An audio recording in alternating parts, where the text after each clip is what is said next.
जय श्री राम, जय श्री बालाजी महाराज, जय माता की। माँ की पूजा करने वाले को ये कुछ कार्य जो है कभी नहीं करने चाहिए। किस प्रकार के कार्य, किस प्रकार के वो कार्य हैं जिसे जो माँ की पूजा करते हैं उन्हें कभी नहीं करने चाहिए ये कार्य। अगर आप ये कार्य करते हो तो माँ की शक्ति कभी आपके घर में नहीं आएगी, आपकी कुल जो है शक्तिविहीन हो जाएगा। ऐसा कौन सा कार्य है जिससे करने से हम माँ की शक्ति के ऊपर बंधन लगा देते हैं? अपने ही घर में देवी की शक्ति नहीं आती है और वो हमसे रुष्ट हो जाती है, और उसके बावजूद हमारे घर में जो नुकसान होता है, जो हानि होती है, फिर हम कहीं भी जाते हैं वो समझ में नहीं आता है, वो पता नहीं लगता है कैसा कार्य होता है, क्यों होता है ऐसा कार्य जब होता है जब कुछ ऐसे कार्य हम करते हैं, स्वयं हम ऐसे कार्य करते हैं।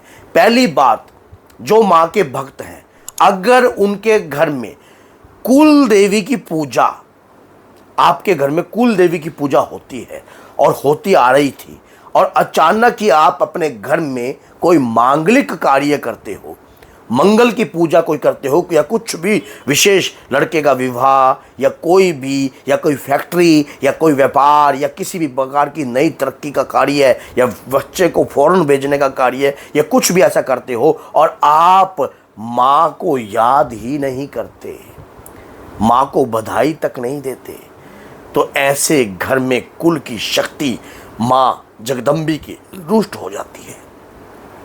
फिर कितना भी आप यत्न करते हो, देखो कोई शक्ति खाने की भूखी नहीं होती है, किसी भी प्रकार के खाने की भूखी नहीं है, और आदर और भाव की भूखी है। फिर आप चाहे हनुमान जी महाराज की शक्ति का आह्वान करो, चाहे भैरव बाबा की शक्ति का आह्वान करो, या किसी भी देवताओं के जाकर किसी भी प्रकार का प्रयास करो, तो शक्ति प्रसन्न नहीं होने देती। कोई शक्ति आपके घर में प्रसन्नता नहीं होती है। कई दुराचारी लोग ऐसा कार्य कर देते हैं। मान लीजिए एक परिवार में कुल की शक्ति की पूजा होती है, और उसके दौरान जो है एक परिवार तो कुल की शक्ति की पूजा कर रहा है, कुल देवी की पूजा कर रहा है, और दूसरा दो परिवार ऐसे होते हैं जो कुल की देवी की पूजा नहीं करते, और अचानक ही बहुत बड़े बड़े कार्य वो करने जाते हैं। एक बार अगर शक्ति रुष्ट होकर आपके घर से चली गई तो समझ लेना दोबारा जो है आपके घर में प्रवेश नहीं करेगी। जिस घर के अंदर नारी का अपमान होता है, नारी को पीटा जाता है, या नारी के साथ बदसलूकी की जाती है, या नारी का अपमान किया जाता है, या नारी के खिलाफ जाकर कोई गंदी कार्रवाई की जाती है, ऐसे घर में कभी माँ की शक्ति वास नहीं करती है। ना ही माँ की शक्ति कभी वहाँ आती है, ना कुल की श्रेष्ठ रूपी शक्ति वहाँ पर कार्य करती है। वहाँ पर हाँ, तुम्हें दंडित होने का प्रयास का कार्य जरूर चलेगा, लेकिन तुम्हारे घर में शक्ति पनपेगी नहीं कभी भी, शक्ति पनपेगी नहीं कभी भी, और ना ही शक्ति कभी भी तुम्हें पनपने देगी।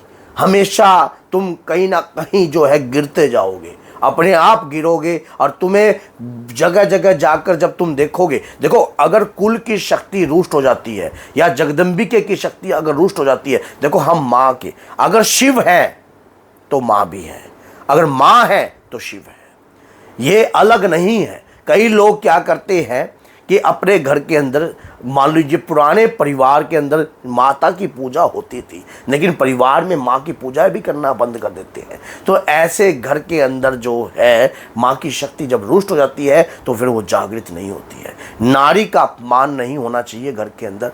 नारी जो है माँ का स्वरूप है, माँ की कृपा है, और नारी का घर में, जिसके घर में अपमान होता है, वहाँ पर जो है धन धान्य वहीन हो जाता है वो घर। उसके बाद घर के अंदर दुराचारी कार्य है। अगर आपके घर के अंदर मीट, दारू, गलत कार्य, या कोई पराई स्त्री गमन का कार्य जो आपके घर के अंदर चल रहा है, या आपके घर का व्यक्ति ऐसा कार्य करता है, तो देवीय शक्ति रुष्ट हो जाती है। आपके घर में देवीय शक्ति का वास नहीं रहता है। देवीय शक्ति आपको कहीं ना कहीं इस बात का एहसास जरूर करवाएगी। आज नहीं होगा, कुछ समय बाद होगा, लेकिन होगा, और आपका कुल भी जो है बेकार हो जाता है, आपके कुल के ऊपर कृपा नहीं रहती है। हम कई बार जाने अनजाने में इस प्रकार के कार्य कर देते हैं, तब जाकर हमारे साथ ऐसा होता है। और चौथा कार्य ये, अगर आपकी कुल देवी सात्विक हैं और आप किसी के भकाए में जाकर या किसी ओझा सियाने के बातों में जाकर अगर आप दुराचार्य होकर किसी किसी जीव की हत्या करवा देते हैं या किसी बलि प्रदान करा देते हैं तो ऐसे से भी कुल की शक्ति रुष्ट हो जाती है। ऐसा कार्य कभी नहीं करना चाहिए। मान लीजिए आपकी कुल देवी माँ वैष्णो है, मान लीजिए आपकी कुल देवी जो है माँ ज्वाला है। अभी मेरे पास सडनली एक ऐसा केस आया कि जो दरबार में है, हिमाचल से फैमिली थी, ज्वाला देवी उनकी कुल देवी थी, तो उनके माध्यम से क्या करा, जगह जगह जो है गलत कार्य करवाए, बकरे कटवाए, फलाना कटवाए, उसके बावजूद और उनके घर में बिल्कुल भी शांति नहीं। अभी हमारे साथ जुड़कर वो मेहंदीपुर बालाजी गए, कुल देवी की क्षमा पान करवाई, कुल देवी का जो है नाक रगवाकर कार्य विधिन क्रिया करवाई, उसके बाद जो है बच्चे के कार्य भी बनने लगे और पत्नी को भी शांति प्राप्त हो गई। जब ऐसे कार्य, दुराचारी कार्य हमारे घर में चलने लग जाते हैं तो हमारे घर के अंदर जो है माँ की शक्ति हमेशा रुष्ट रहती है। और जहाँ माँ की शक्ति रुष्ट हो गई वहाँ अन्नपूर्णा रुष्ट हो गई, वहाँ पर मातु लक्ष्मी रुष्ट हो गई, वहाँ पर आपके घर में किसी भी प्रकार की वो घर शक्तिहीन हो जाता है। लास्ट 5वां कार्य, जिस घर में देवी की स्तुति, देवी की आरती, देवी की पूजा याचना नाम नहीं लिया जाता, उस घर के अंदर कभी भी कुल की शक्ति जो है पनपती नहीं है और उनके पितृ कभी भी बंधन से मुक्त नहीं होते हैं।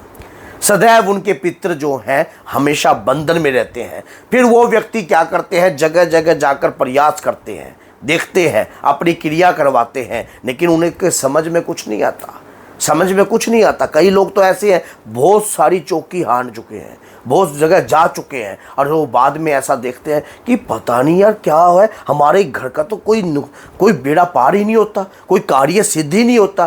क्यों? आपके घर में ना तो देवी का नाम लिया जाता है, आपके घर के अंदर तो शक्ति है ही नहीं, देवी कृपा है ही नहीं। याद रखना, हर कार्य में शक्ति का प्रयोग है। अगर मैंने ये आपके सामने एक कापी उठाई है, इस कापी को उठाया है तो इसमें भी एनर्जी लगी है, शक्ति लगी है, और शक्ति के बगैर ये संसार मिथ्या है। माँ ने ही हमको जन्म दिया है, और अगर हम कुल की शक्ति की पूजा हमारे घर में नहीं होती है, या दिव्य माँ दुर्गा की पूजा, माँ कालका की पूजा, या माँ की अधिष्ठ रूप की कृपाओं की शक्तियों की पूजा हमारे घर में नहीं होती है, तो हमारे घर पर एक किस्म का श्राप योग्य कार्य हो जाता है। हमारे पितृ काम नहीं करते, हमारे पितृ शक्तिहीन हो जाते हैं, हमारे पितरों को बल प्राप्त नहीं होता है, हमारे पितृ हमेशा कमजोर और मलिन अवस्थाओं में फिरते रहते हैं।